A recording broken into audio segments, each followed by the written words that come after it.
find what you love and do what you love, and you'll never work for your entire life because you always love it.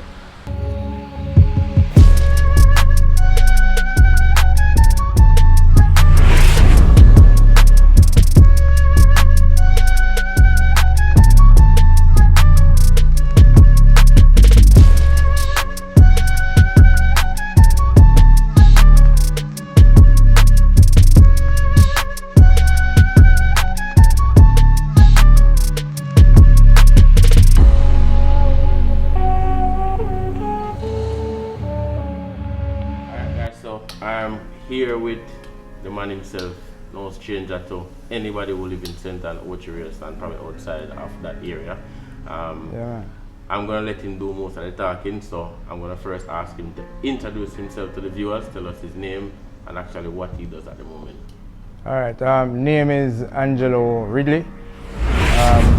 Most persons would probably know me as Nino. A lot of persons call me Jello or MELLOGELLO. Currently I'm a painter. I specialize in painting minor bodywork and stuff like that. But my specialty currently in this second life is painter, car painter. Alright. Yeah. And you said something very interesting a while ago, Angelo. Second life. Yeah man, second life. Let's take things back historically, because when you say second life, a lot of things that person might not know about you. Tell us how and what is it that you started out doing that you refer to painter as a second life? Yeah, alright. In my first life, adult life I should say, I was actually an accountant, and then I moved from accounting into IT. So when I moved from IT, when IT got a little bit way too hectic for me, that was when I was working at super clubs. Before super clubs, I was working at Jamaica Grand. Left Jamaica Grand and started working at super clubs, and there's a whole lot of stuff happening at super clubs. It was just a little bit too much for me. And I've always loved cars, working on cars. I was actually kind of surprised that I actually started painting because I was more geared towards the mechanical and modification side of the things. So for some reason or other, destiny chose me to become a painter, or I chose to become a painter. I don't know why, it just happened. But I'll give you a strange scenario where that is concerned though, because in the 90s, before I even knew that I was going to have anything to do with automotive works or anything like that, when I started designing a logo for my business, I designed the logo and it has a lot of colors in there. Whole heap of colors, different colors fading into each other and stuff like that. Right. And a few modifications and stuff. I probably can share the logo already, I can share it in the video and you will see it. But I am not one who totally believes in destiny. But for some reason, I was in the 90s, I had no idea that I would have anything to do with coloring of anything, cars or anything like that. I know that I love colors. So that's where it is. So in my 20s, I started off, as I said before, as an accountant, working at Jamaica Grand. I spent about 4 or 5 years doing accounting. I moved from accounting straight into IT, did another 4 or 5 years there. And then I left there and went to super clubs and did probably about 8 years or so as IT manager at super clubs. Had a number of properties under my belt, and then it got a little bit too much for me. I decided that, boy, I'm going to try something in this car business. I just left. Just said, boy, that's it. I just, alright. I had my car that I wanted to paint, and I started working on that car while I was at super clubs, by the way. And I just found that I just liked painting. While I was at super clubs and I had my car, the Evolution 3, that a lot of persons would know, the green, white and blue one. I took that car to a painter in Ochireus, and he was there working on it. I was there, just there. I started doing research and stuff like that on the car and how to prepare panels, type of primers that they use for different panels or different types of metals and plastics on any surface. So the car was there for a while, and I said, alright, I need my car now. And I gave him a design that I wanted him to paint. and I realized that he was having a challenge painting it. So I started doing research on that kind of stuff too. I ended up spending about $5,000 on equipment. That includes compressor, guns, sanding blocks, a number of tools, bodywork tools. As I said, about $5,000, with the intention to sell them back because I never had any reason to use it. Right. After I paint my cameras, so I said I will sell them back. I still have them today. That was over 17 years ago.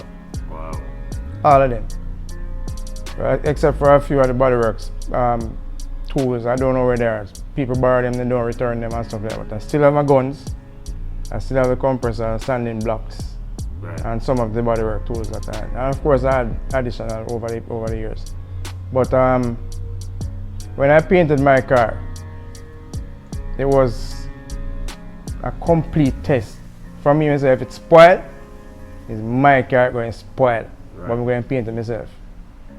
And that was the beginning of my paint world. Wow. It just started right there. A lot of persons, when they saw the car for the first time, they said, man, how long now you painting? I said, actually, this is my first car I'm painting. And they said, no, sir. Nobody can paint car for the first time I paint like this. I said, well, the other guy that taught me, his name is Tota. Right. That showed me a lot of stuff. And I said, well, ask Tota, everything is joke. I painted this car myself, first car. And it's still there now today. And that is very interesting because, you know, research also helps with kind of knowing, you know, the do's and the don'ts, and kind of minimize the level of mistake you can make, because a lot of person just try something but they don't do extensive research on it, which is really good. Right. So after finishing painting the first car, decided that, you know, it came out good, people were loving it. What happened next for you? Well, persons actually started coming on and just started giving me jobs, different jobs, to paint the cars, and it has never stopped since. Over 17 years now, I've never been out of a job. In fact, I'm backed up.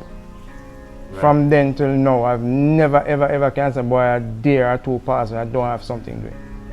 Looking at that progress, how do you feel about, you know, where you started out as an accountant, which, you know, most persons would say even back in those days, being an accountant, being an IT tech, it would be what people consider a dream job, you know, dealing with technology. As the world changing, technology advancing, you feel like, you know, it's a dream job, but then you make a total U-turn to doing something that nobody would have thought with that background would venture into. Right. Like, how do you summarize the whole transition to say, you know, that would have been the dream job and you actually turn out to be a painter? The painting is not bad, but the most important thing or the driving force behind the switch was freedom. Sure. Right? And there's nothing at all that anybody can pay for freedom. And it's freedom of movement, freedom of expression. Right? That is where, and I found that I could express myself in painting a vehicle more than in IT. Because IT, you're restricted to the language that is given to you. Even though you're restricted by the paint, but you're not restricted to the color. Right. So you can choose and you can mix and match. With IT, you know, if you get a computer and you get this amount of memory, you get this amount of that's what you get. You can't do nothing with it. Right. Other from programming, and still programming, you're still restricted by the language. Right, so pretty much that's one of the things. Freedom was the biggest thing for me, because and outside of freedom, I mean, in terms of remuneration, it wasn't much different. When you check it, the monetary value that you get from the jobs was almost the same you're getting from IT. Right. And in fact, now if they work it out, you actually get more from painting than IT plus freedom, which nobody can pay for. Brilliant. Brilliant. But also I want to touch on a little bit about your expertise in the whole paint mixture, because even though you are a painter, you do car painting, you also have a lot of experience in actually mixing paint. Yes. Tell us a little bit about that part of your whole business venture as a painter. The business venture, now, that's another thing that I said, somehow destiny come into the whole thing, because The funny thing that is, now that I'm a dealer for automotive art paint, how I ended up with that automotive art shop, I never spent $1 getting that automotive shop initially. A friend of mine, Ian Isaacs, he was closing his shop and he said to me, because that time now I started painting, I started buying stuff from him and exclusively use automotive art products, by the way. Right. And he said to me, Angelo, because I painted my car at the time, and he said, Angelo, when I was I'm going to sell the shop, and I'm not selling to anybody else but you. He said, Ian, when me get money from to buy that shop, you know. He said, all right, you what? Just take everything and pay me for it little by little. I said, if that's the way you're going to work it, Mr. I work it that way. And that's how I ended up with the automotive art shop, the paint shop. Wow. Just like that. It dropped flatly in my lap. I just pay for it little by little. Interesting. Yeah. It was stressful, but you still pay it down anyway. In terms of the whole thing, did you get any foretraining in terms of paint mixture, or when it dropped in your lap, you actually had to learn quick and fast? Yeah, quick and fast. But I don't know, as I said, it was like an innate ability that I never knew that I had, because I can look at colors and I can say, right, this color here, you need that, a little bit of green, a little bit of yellow, just natural. I'm just see it and I say, hey, if you're going to mix that, you're going to need those. Once I knew the bases that came with automotive art, I know which base, or a little bit of this base, or a little bit of that base, or a little bit of this toner, or a little bit of that will give it this color. So that is how. So I never really had any training like go to automotive art. It was mostly hands-on and Ian. And I have a very interesting question for you, because when it comes to the world of automotive painting, I mean, there's a lot of persons that actually venture into this area, and you find that there's something that separates people, especially persons like you and the type of cars that you've actually painted in your career. Some very high-end vehicles, some well-known vehicles that you see. And people always ask the question, what makes somebody different from somebody when it comes to painting a vehicle? What would you say to somebody who is going into this field and would need these qualities to make sure that their jobs are done at a high level? All right, first and foremost, if you don't have the passion for it, because it's something that requires patience. Patience and passion. If you're missing any of those two, so it's time, patience, passion. Those three, I would say the three main things. If you're missing any of the three, even a little bit, I would suggest that you probably rethink it or try recalibrate your mind towards getting them if you don't have them or if you're missing them. And the other thing with me now, when I'm painting a person's car, the car belongs to me. Once I drop it off, it's my car. So I'm going to work on it like it's mine. So if I'm not satisfied with it, I'm not going to give it back to you. And I'm a very picky person when it comes to motor vehicle. Picky bad. So there are some things that there's no perfect job. I can tell you that there's no such thing as a perfect job. So I'm never gonna say, boy, it's a perfect paint job. Put it no. Every paint job has flaws, right? But I try to minimize them as much as I can, because I give it 100% of me, because it's my car until I give it back to users. Right. So that is what I put into my vehicles when I'm painting. Break down for us a little bit about the areas that you specialize in. Of course, you know, getting a car ready to be painted requires body work, the preparation on the part. Do you specifically just do this painting, or you dabble a little bit in the body work aspects? Minor body work. Small things, scratches, dents, dings, stuff like that. But if it's a vehicle that is crashed and you need collision, right, collision, I don't do those. But if it's small dings and scratches, you have to do that as a painter, because they call it surfacing. So if the surface isn't smooth and level and free of scratches and small dents and stuff like that, when you paint it, you're going to see all of them and they're going to jump up in there like it's just ugly a lot of times. Some of them you can live with, because as I said, there's no such thing as a perfect paint job. So I'm going to slip you, no matter how good you are. So those oftentimes, what I call them, are birthmarks in a paint job. Right. When you finish it, you say, boy, I missed that. Right. That's a birthmark. Right, you leave it. And you mentioned about automotive, that you strictly use automotive. Apart from the fact that you're a dealer, which would make sense, but I mean, I want you to touch on this.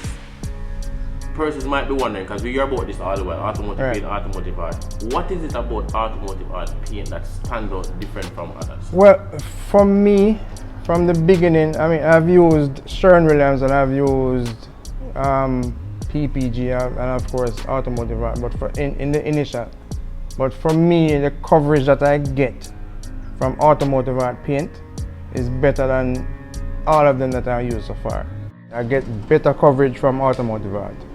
So I use less material. And in terms of the clear and the depth that I get from automotive art, the only other clear coat that I could think of right now that is truly comparative to it, that I've used, because people say they have others, is Glycerin. But I stick with automotive art because it levels better, it gives me more clarity, and it lasts longer.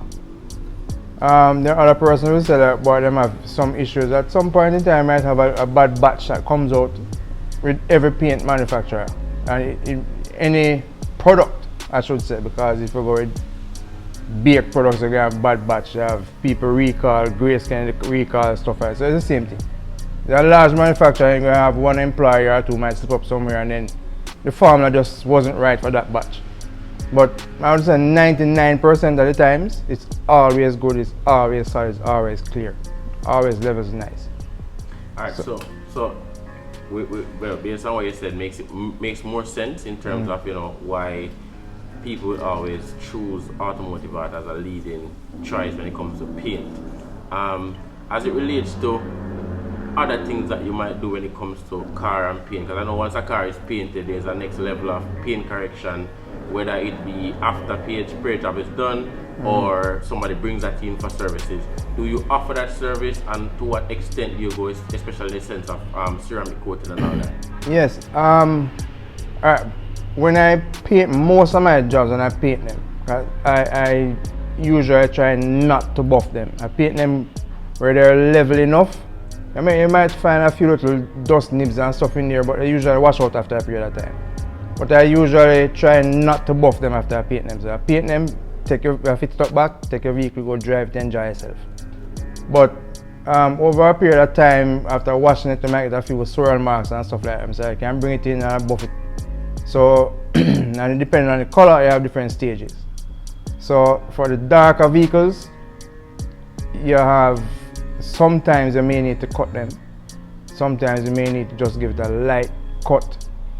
I like to use the 3M Trizac, the 3000 grade and the 5000. I know they have 8000. So depending on the colors, the darker colors I try to go up to 8000 because it buffs better. I try to use mostly sponge pads instead of wools, because wool tend to leave swirl marks.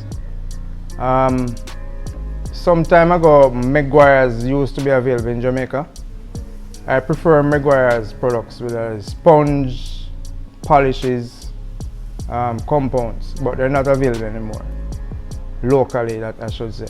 So when I do get Meguiar's, I either buy it and import it, or if I fly out and come back, I just buy a set and bring down. But if it's not available, I use Presta mostly, because Presta is water-based, it's easier to clean up in creases and stuff like that.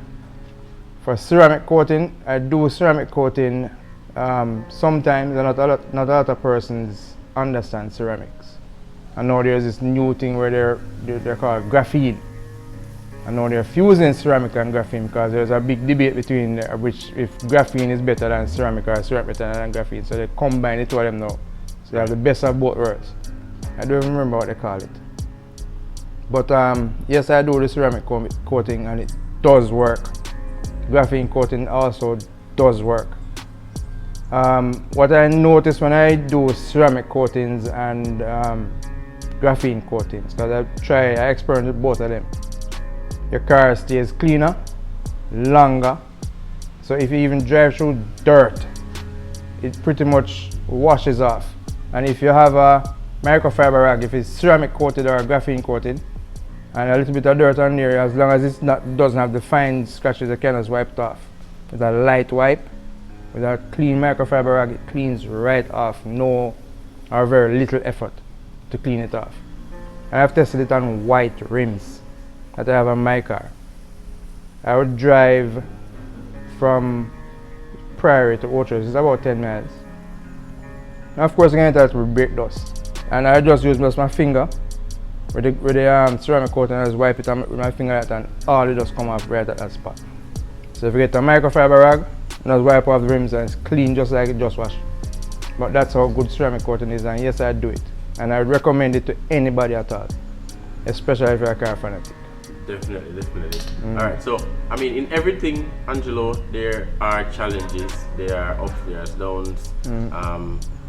For you, when it comes to painting a car and all that, if any, what are some of the challenges that you would normally face that you would consider to be challenges? Weather is the biggest challenge. If it's too hot, especially, and depending on the colors. A lot of persons don't understand that if it's too hot, it's not good to paint, and if it's too cold, it's not good to paint either. And the most challenging base coat I would say to paint is silver. They're very finicky. They don't like to be too hot, and they don't like to be too cold, because either we get cloudy or streaky sometimes. And silver's gun pressure, the pressure coming towards the gun, you can if you can paint one side of the car and the pressure drops and go to the other side from the same mixture and the same gun, you can get two different silvers, one darker than the other. So silvers are very finicky and very picky. So that's the most difficult for me, or any silver based colors, because they have blue with a lot of silvers or metallics in there, golds and stuff like that. They're very finicky. But but weather, I would say, is the biggest challenge. But if you have a spray booth, I don't think there's a few spray booths in Jamaica and that are, I would say, international specs. But those are usually like at ATL and Toyota Jamaica, where they have temperature controls and all that type of stuff. The average painter in Jamaica will have probably a shed or a little thing like this. So right now, this one where is incomplete, we're going to be installing extractor fans and closing the doors and stuff like that. As you can see, the lights and things. So this one is about 40% complete. Right. But if you have a spray booth, then weather is not going to be much of a problem. But for the average painter in Jamaica, weather is usually their biggest problem. Biggest challenge. Yeah. Which is true. Yeah. And in terms of your most rewarding feeling or in this journey, what would you say is most rewarding in being a painter? Watching a finished car driving out of the garage. I said, damn, that car look good. Yeah. Yes.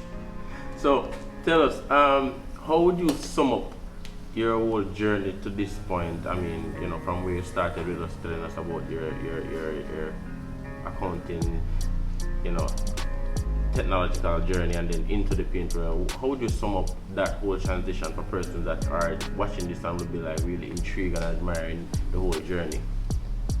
It's an experience. Like any journey, you're going to have hills, valleys, and plateaus. But like I said, if it's a passion that you have, the hills and the valleys and the plateaus and whatever else that comes along the way, you just work with it and move right along. Because guess what? It's part of life. There's no straight positive and there's no straight negative in life. There's always something to balance it out. Because if it was only positive alone, nothing would start. Because for example, if you have a car and you only connect the positive side of the battery and leave off the negative, never going to start. So I don't really focus on the negatives. They're going to come, but they're not going to be there forever. They must pass. So the positives for me far outweigh the negatives. And I say, if you have the passion, move right along and do what you need to do. Be happy with what you're doing. If you're not happy, then you would suggest that you need to find something else.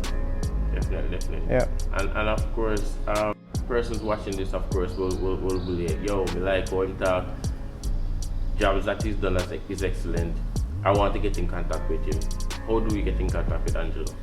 Alright, my cell number is the easiest way to get me is 876-858-4655. 4932. That's the easiest way to contact me, whether by straight phone call or WhatsApp.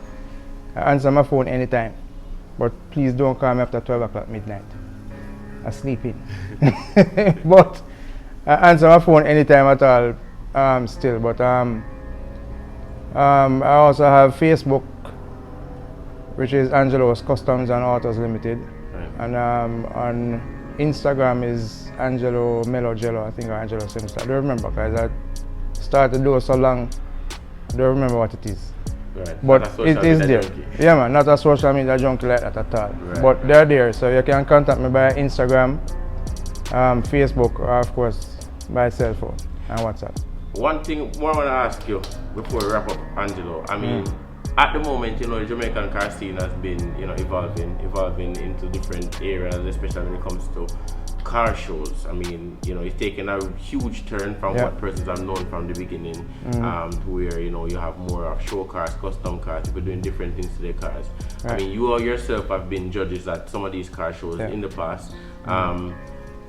What would you say about how things have made a turn, the direction that it's going in? How do you view car shows now, and especially, you know, persons who compete at car shows?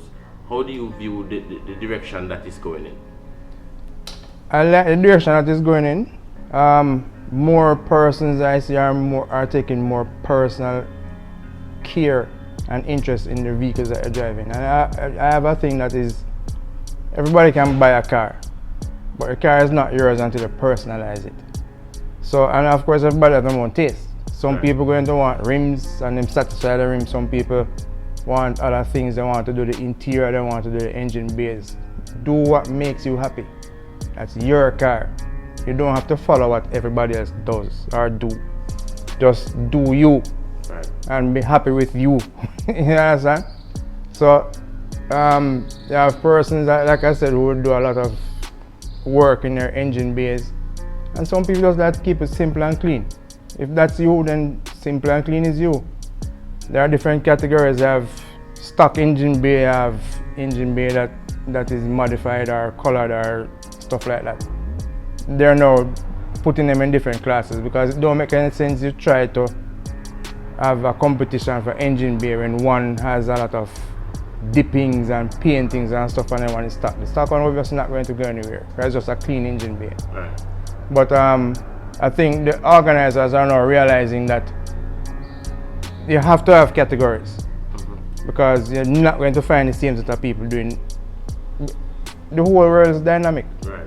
I mean, you can't cover all the categories, but I realize that they're now trying to categorize the cars because they're realizing that it's unfair for this car to compete against that. Right. For example, another one is paint jobs. I cannot, in the initial stages, they were allowing factory paint jobs to compete in best paint job categories that just don't make any sense to me. Right. The car has never been refinished from factory. It cannot enter into a best paint job category. Right. Automatic. So they reached that level now. You have to be refinished before you can enter there. So you're saying that if you have a car show competition, a factory paint job should not be considered in a best paint? No. Right. Best paint job have to be a refinished paint job, not a factory paint job. Interesting. Promoters, judges who are watching this, I hope you're taking notes on this one. If I'm a judge at any car show and I realize that the car is a factory paint job, you're going to get disqualified. I'm not going to judge. And it makes sense. It makes sense. It makes sense. Very interesting. Really appreciate that feedback, Angelo, especially come from somebody who actually does painting themselves. Right. You know, the journey has been long. The journey has been great. I mean, really inspired by this journey because it then tells us that, you know, you can start off having the ambition to do something, but it doesn't mean that you have to stick on it or you get stuck in it because that's what you wanted to do. Everybody has talent. Everybody has hidden talents. Hidden talents. And you are one person who could say that your hidden talents have bear fruit, materialized, so that's great. And persons who have that hidden talent and you start sensing it can always be something that, you know, you can always, you know, rally on in the future because as you know, the world change, things happen, and you know, you have to mix with sometimes. Yeah, man. Another person must have come to your part, you have crossed part other persons. Anybody like to send a shout out to, thanks to, the whole journey? Yeah, man. From the beginning, you have Tota, which is pretty much the person who gave me hands-on knowledge of how to surface cars and stuff like that. Then there's Ian Isaacs, there's Chaps, Chad, a whole lot of them, you know. Stephen Chin, that's from General Foods, Gregory Chung from Texaco in Ocherios, Speedy. Alright, so many of them, I hope I don't leave out anybody, but a whole heap of them, Gangster, Lance, all those guys that are just coming into the business and are giving me tips on how to do things and stuff like that. Yeah, man, a lot of persons. A lot of persons in the journey. Of course, wife and daughter and children. Yeah, man. Yeah, man. Families, everybody, a lot of persons. So if I don't call any names persons, you all know yourselves and know who and how the journey went with you. So just big up yourself still. Yeah, man, I really appreciate that in Angelo. Yeah, man. Angelo, definitely. Any last words you have to viewers? Any final words of encouragement? You know? Yeah, man. I think probably have heard it a lot of times, but I'll say it again. Find what you love and do what you love, and you'll never work for your entire life because you always love it. So one love, big up yourself. Man. Love what you do. Appreciate it.